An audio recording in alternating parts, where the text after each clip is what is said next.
continuación vamos a trabajar con el último punto del bloque 7, que como veis es el problema de Cuba, la guerra entre España y Estados Unidos, la crisis del 98, consecuencias económicas, políticas e ideológicas. Bueno, a continuación vamos a ver las características generales de este imperio colonial. Lo primero que tenemos que saber es que en el siglo XIX las posesiones españolas eran Cuba, Puerto Rico y las Filipinas. Como características generales de Cuba y Puerto Rico, pues vamos a destacar lo siguiente. Lo primero es la cercanía a Estados Unidos, por lo tanto va a tener una influencia de este país. Lo segundo es que su actividad principal era una agricultura de exportación, principalmente el azúcar y el tabaco, que daba muchos beneficios a España. En ese sentido, era un mercado cautivo, que se dice, privado de autogobierno, ya que no podían comerciar con quien quisieran, incluso estaban obligados a comprar determinados productos a la metrópoli, en este caso España, como podían ser productos como harina y productos textiles.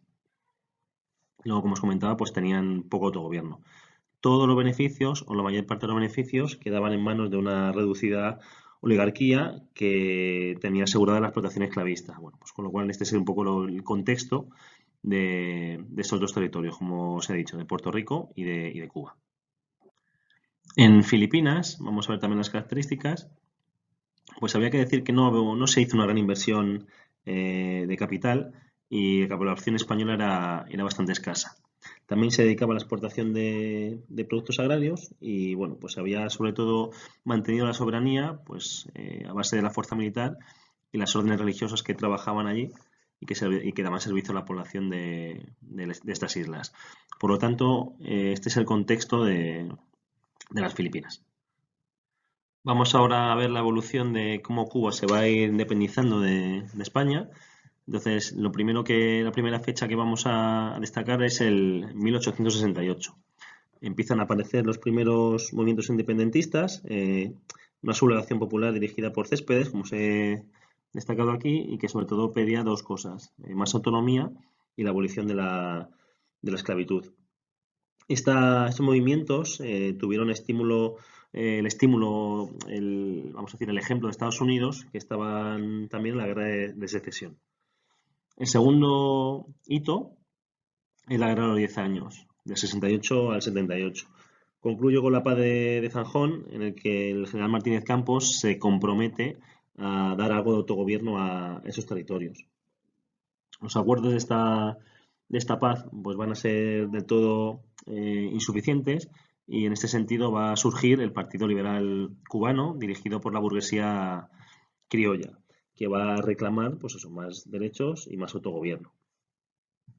El siguiente hito se llama la Guerra Chiquita, que es del 79 al 80 y que puso desde luego en descontento pues esta paz, ¿no? La paz de Zanjón no había contentado a nadie y seguían reclamando más autogobierno.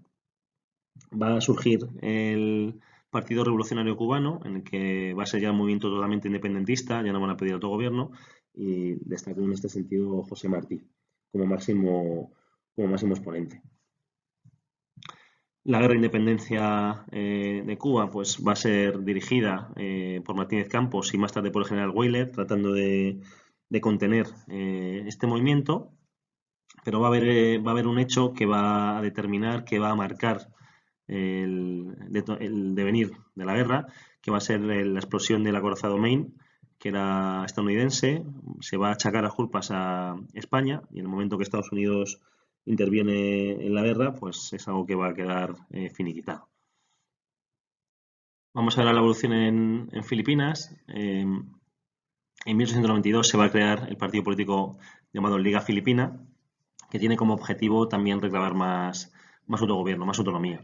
En ese sentido va a destacar José Rizal como máximo representante. Un hecho que va a marcar la evolución también de esta independencia va a ser la muerte de Cánovas y la relación que tenía Estados Unidos tanto con Cuba como con Filipinas, que va a alentar este movimiento.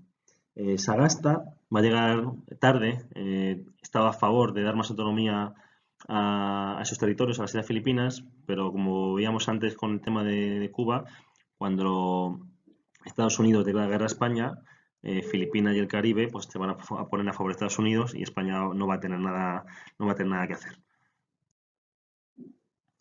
Bien, el conflicto va a terminar en el 1898. Las derrotas militares en Cavite, y Manila, en el caso de Filipinas, y en Santiago, en Cuba, va a marcar el final del conflicto. La paz, que se llama Paz de París, se firma también el mismo año y va a marcar, la independencia de Cuba y el control por parte de Estados Unidos de Filipinas, Puerto Rico y la isla de Guam. Otras consecuencias de esta paz es que España va a vender a Alemania las Islas Coralinas, las Marianas y las Islas Palaos. Por último, vamos a ver las consecuencias. Las primeras son las ideológicas. Surge el movimiento que se llama regeneracionismo, que rechaza el sistema político y social de la Restauración y que lo considera una lacra. En su versión política va a destacar Joaquín Costa y en su versión literaria pues tendríamos, por ejemplo, a Unamuno o a Pío Baroja. Otra consecuencia ideológica es que los movimientos obreros van a tomar un mayor peso, las movilizaciones van a ir en aumento en las primeras décadas del siglo XX. Y también, por último, dentro de las consecuencias ideológicas, vamos a ver que los nacionalismos periféricos, ya vimos que son los catalanes, gallegos y vascos, van a adquirir un mayor peso. En los políticos, pues, primero que vamos a destacar es el fin del imperio. Después de muchos siglos de control de colonias fuera de España, pues se va a terminar cualquier tipo de posesión que tenía España fuera de sus territorios. Un desprestigio militar enorme al no poder defender sus territorios frente a otra potencia que estaba emergiendo, que era Estados Unidos, y como se ha destacado antes, ese regeneracionismo político, que lo he comentado aquí, y luego voy a resaltar. Destaca Joaquín Costa o Almiral, que están en contra del sistema de la restauración. Y económicas, pues al perder las colonias, pues se pierde todo ese mercado que tenía España controlado y va a suponer unas grandes pérdidas económicas en este sentido. Bueno, pues espero que con esta presentación os queden claras las ideas principales. Muchas gracias.